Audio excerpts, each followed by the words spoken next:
Assalamualaikum warahmatullahi wabarakatuh. Saya Mustafa Iksan Hudi. Pada kesempatan kali ini saya akan menjelaskan tentang manajemen perpustakaan sekolah. Yang pertama adalah definisi perpustakaan sekolah. Perpustakaan sekolah adalah perpustakaan yang berada pada satuan pendidikan formal di lingkungan pendidikan dasar dan menengah, yang merupakan bagian integral dari sekolah yang bersangkutan dan merupakan pusat sumber belajar untuk mendukung tercapainya tujuan pendidikan sekolah yang bersangkutan. Perpustakaan itu dibuat memiliki misi. Misi perpustakaan itu adalah perpustakaan sekolah merupakan sarana bagi para murid agar terampil belajar sepanjang hayat dan mampu mengembangkan daya pikir agar mereka dapat hidup sebagai warga negara yang bertanggung jawab. Misi dari sekolah-sekolah itu tuh banyak sekali yang ingin membuat perpustakaan sekolah itu tuh berjalan dengan mulus. Ya, anak-anak pas istirahat datanglah ke perpustakaan untuk membaca buku, mencari materi, dan lain-lainnya. Tujuan perpustakaan sekolah ada 5. Yang pertama adalah meningkatkan kemampuan dan daya baca. Yang kedua, membantu menulis kreatif. Yang ketiga, menyediakan sumber-sumber informasi.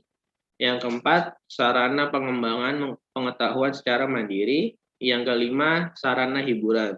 Dari 5 tujuan ini sering kita lihat di perpustakaan sekolah itu banyak sekali anak-anak yang suka membaca buku pas waktu jam istirahat.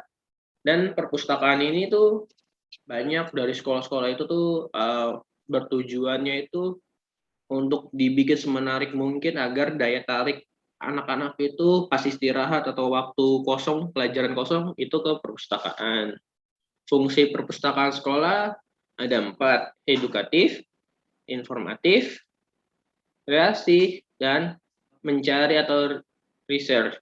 Perencanaan dari perpustakaan sekolah ini meliputi yang pertama, anggaran dan pendanaan, tempat atau lokasi, sumber daya, organisasi, ketenagaan, penggunaan perpustakaan, dan promosi.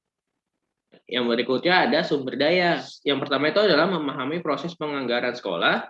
Yang kedua, menyadari jadwal siklus anggaran, mengenal siapa yang menjadi tenaga penting. Yang keempat, memastikan bahwa segala kebutuhan perpustakaan teridentifikasi. Biasanya itu di perpustakaan itu memiliki komponen pembiayaan. Nah, yang pertama itu biaya pengadaan sumber daya baru, misalnya buku terbitan, berkala, atau majalah, dan bahan terekam atau tidak tercetak. Yang kedua, biaya pengadaan alat tulis kantor atau ATK, dan keperluan administrasi. Yang ketiga, biaya berbagai aktivitas pemameran dan promosi. Yang keempat, biaya penggunaan teknologi komunikasi dan informasi atau disebut ETC, biaya perangkat lunak dan literasi jika diperlukan, tersebut belum termasuk di dalam biaya teknologi dan komunikasi informasi umum di sekolah. Yang berikutnya adalah besaran tenaga perpustakaan sekolah dan koleksi perpustakaan dapat dijadikan tolok ukur pencapaian akademik. Nah, yang berikutnya, murid yang mencapai nilai lebih tinggi dari standar ujian pada umumnya berasal dari sekolah yang mempunyai tenaga perpustakaan, buku dan terbitan berkala, atau majalah dan bahan pandangan dengar yang lebih banyak dibandingkan sekolah lainnya, tanpa memandang faktor lain seperti faktor ekonomi. Di sini ada organisasi atau tata kelola. Nah, yang paling utama itu adalah ya kepala sekolah. Kepala sekolah itu biasanya dijadikan ketua ataupun wakil tugas untuk pelaksanaan. Nah, terus kepala sekolah itu meminta bantuan oleh wakil kepala sekolah dan meminta kolaborasi lah dengan komite sekolah untuk terwujudnya perpustakaan yang bagus atau yang nyaman dalam proses anak-anak mencari pembelajaran di dalam perpustakaan tersebut. Nah, ini adalah struktur organisasi mikro atau standar nasional Indonesia Perpustakaan Sekolah. Nah, biasanya yang pertama itu adalah kepala perpustakaan, layanan pembaca, layanan teknis, teknologi informasi, komunikasi atau TIK. Bisa kita lihat ada contoh desain perpustakaan sekolah. Ini saya ambil dari perpustakaan yang ada di Indonesia, tetapi kebanyakan perpustakaan ini itu terjadi hanya di sekolah swasta. Perpustakaan sekolah itu harus memiliki lokasi dan ruang. Nah, yang pertama itu lokasi terpusat atau sentral. Yang kedua, akses dan kedekatan, dekat semua kawasan pengajaran. Nah, yang ketiga, faktor kebisingan, paling sedikit di perpustakaan tersedia beberapa bagian yang bebas dari kebisingan dari luar. Nah, kita juga harus mencari lokasi untuk perpustakaan itu yang jauh, seperti maksudnya jauh dari kebisingan, itu kayak misalnya jauh dari lapangan. Terus jangan dekat-dekat dengan daerah-daerah kantin. Kalau daerah-daerah kantin kan wah, pas waktu jam istirahat anak-anak pada berkumpul untuk kantin. Nah, itu yang menyebabkan kebisingan. Pencahayaannya cukup baik, baik lewat jendela maupun lewat penerangan. Ini semua perpustakaan seperti itu. Yang kelima, suhu ruang yang tepat. Misalnya adanya pengaturan suhu ruang ataupun ventilasi yang cukup untuk menjamin kondisi bekerja yang baik sepanjang tahun di samping profesi koleksi. Yang berikutnya, yang keenam adalah desain. Nah, desain itu harus kita semaksimal mungkin untuk daya tarik anak-anak itu. Nah, kita harus kayak misalnya di dalam perpustakaan kita kasih desain gambar anak sedang membaca buku atau gambar tentang alam di Indonesia gitu. Nah, yang berikutnya ukuran ruang yang cukup untuk penempatan koleksi buku fiksi dan non fiksi.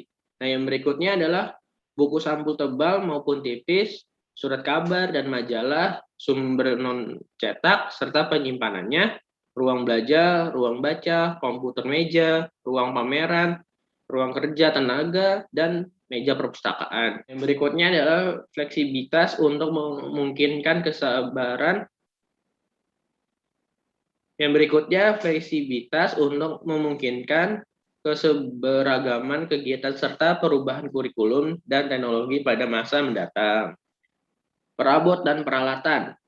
Nah, kita harus mencari perabot dan peralatan yang yang bagus dan juga menarik.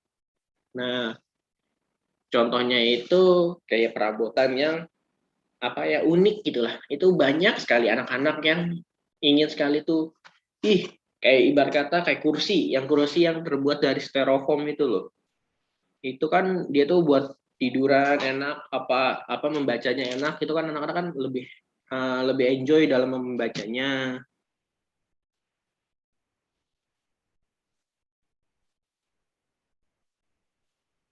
Yang berikutnya, keterampilan perpustakaan. Kemampuan berkomunikasi secara positif, kemampuan memahami kebutuhan pengguna, kemampuan bekerja sama, memiliki pengetahuan dan pemahaman mengenai keanekaragaman budaya, memiliki pengetahuan mengenai metodologi pembelajaran dan teori pendidikan, memiliki keterampilan informasi serta bagaimana cara menggunakannya, memiliki pengetahuan mengenai materi perpustakaan yang membentuk koleksi perpustakaan serta bagaimana mengaksesnya, memiliki pengetahuan mengenai baca anak, media, dan kebudayaan, memiliki pengetahuan serta keterampilan di bidang manajemen dan pemasaran, memiliki pengetahuan serta keterampilan di bidang teknologi informasi. Nah, tugas analisis sumber dan kebutuhan informasi komunikasi sekolah, memformulasi dan mengimplementasi kebijakan pengembangan jasa, mengembangkan kebijakan dan sistem pengadaan sumber daya perpustakaan, mengkatalog dan mengklarifikasi materi perpustakaan, melatih cara penggunaan perpustakaan, melatih pengetahuan dan keterampilan informasi, membantu murid dan guru mengenai penggunaan sumber daya perpustakaan dan teknologi informasi. Koleksi buku yang harus ada di perpustakaan sekolah, yaitu buku non-fiksi harus 60%, dan buku fiksi adalah 40%. Nah, contoh-contoh buku non-fiksi. Yang pertama, terbitan berkala. Misalnya majalah dan surat kabar, pamflet, brosur, gambar atau lukisan, globe, koleksi bahan bukan buku lainnya. Di sini ada koleksi tambahan yang harus ada di perpustakaan sekolah. Yang pertama itu adalah komputer, meja dengan akses internet, katalog akses publik yang disesuaikan dengan usia dan tingkat murid yang berbeda, tape recorder, perangkat CD-ROM, alat pemindai atau scanner, perangkat video, perangkat komputer, khususnya disesuaikan untuk pengguna tunanetra ataupun penderita cacat fisik lainnya. Pilihan koleksi disesuaikan dengan kebutuhan kurikulum yang berlaku di sekolah, disesuaikan dengan sistem pendidikan nasional, disesuaikan dengan tingkat kemampuan membaca siswa di sekolah. Nah, ini harus dibeda-bedakan dari sekolah dasar, sekolah menengah pertama, dan sekolah menengah akhir. Itu harus dibeda-bedakan dari tingkat kemampuan baca siswa tersebut. Masa iya anak SD atau sekolah dasar itu membaca materi atau buku tentang pembelajaran di SMA. Itu kan anak SD saat ini tuh kurang mampu untuk membaca buku tersebut. Nah, yang keempat, disesuaikan dengan dana yang tersedia. Pengadaan ini biasanya dilakukan oleh pihak sekolah jika pihak sekolah itu menilai di perpustakaan sekolah itu tuh bukunya itu melebihi, dan materinya itu atau isi bacaannya itu sama. Ini dia proses pengadaannya. Pengelolaan ini biasanya dilakukan oleh tenaga perpustakawan. Yang pertama, inventarisasi atau pemeriksaan stempel, catatan buku ke buku induk. Yang kedua, menunjukkan subjek. Yang ketiga, klasifikasi. Yang keempat, katalogisasi. Yang kelima, saving. Perpustakaan sekolah itu tuh juga memiliki kekurangan dan kelebihannya. Kelebihannya ya, yang pertama itu koleksinya akan tetap terjaga kerapihannya. Koleksi yang hilang dapat diminimalkan. Nah, yang berikutnya lagi adalah kekurangannya. Banyak waktu yang diperlukan untuk memberikan pelayanan, banyak waktu yang diperlukan untuk mengisi formulir dan menunggu bagi yang mengembalikan bahan-bahan perpustakaan. Sejumlah koleksi tidak pernah disentuh atau dipinjam. Ini biasanya tuh ya, kayak buku-buku yang kurang menarik dibahas atau dibaca oleh anak-anak SD. Itu ada sebagian buku-buku tuh dibeli oleh sekolahan tuh untuk anak itu baca, dan untuk anak itu tuh lebih paham tentang materi, misalnya teknologi informasi. Nah, tapi kebanyakan anak-anak tuh nggak seru, mendingan baca komik, majalah, dan lain-lainnya. Nah, yang berikutnya adalah evaluasi. Evaluasi tahunan meliputi apakah kinerja layanan mencapai sarana dan memenuhi tujuan yang ditentukan perpustakaan, kurikulum, dan sekolah. Apakah kinerja layanan memenuhi kebutuhan komunitas sekolah? Yang ketiga, apakah kinerja mampu memenuhi kebutuhan yang berubah? Yang keempat, apakah sumber daya layanan kinerja tercukupi? Yang terakhir, dan apakah pembiayaan layanan kinerja efektif dibiayai? Yang berikutnya adalah indikator. Ada penggunaan, itu adalah penggunaan tuh istilahnya data orang yang datang untuk ke perpustakaan. Nah, itu terdiri dari jumlah pengunjung. Yang berikutnya jumlah peminjam. Nah, biasanya tuh ada di sebuah buku untuk mengetahui data-data anak-anak yang datang ke perpustakaan. Nah, sumber daya. Nah, sumber dayanya itu lihat jumlah koleksi dari perpustakaan tersebut. Kita harus melihat dari koleksi buku-bukunya, apakah lengkap atau gimana. Terus yang berikutnya kualitatif.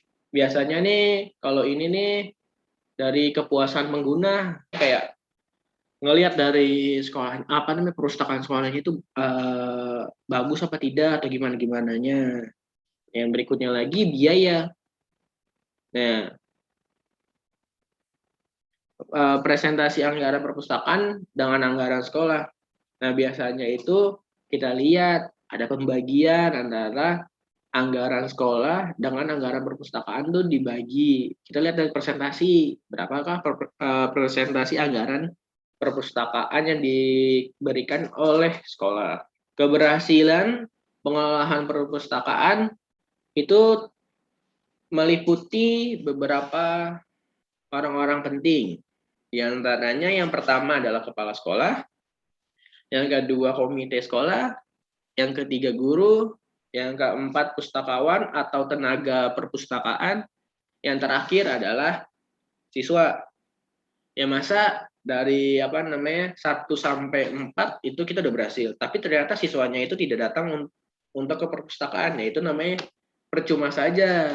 Nah, jadi siswa itu sangat berperan penting lagi untuk apa namanya keberhasilan dalam pengelolaan perpustakaan. Terima kasih. Mohon maaf apabila banyak kekurangannya. Akhirul kalam. Wassalamualaikum warahmatullahi wabarakatuh.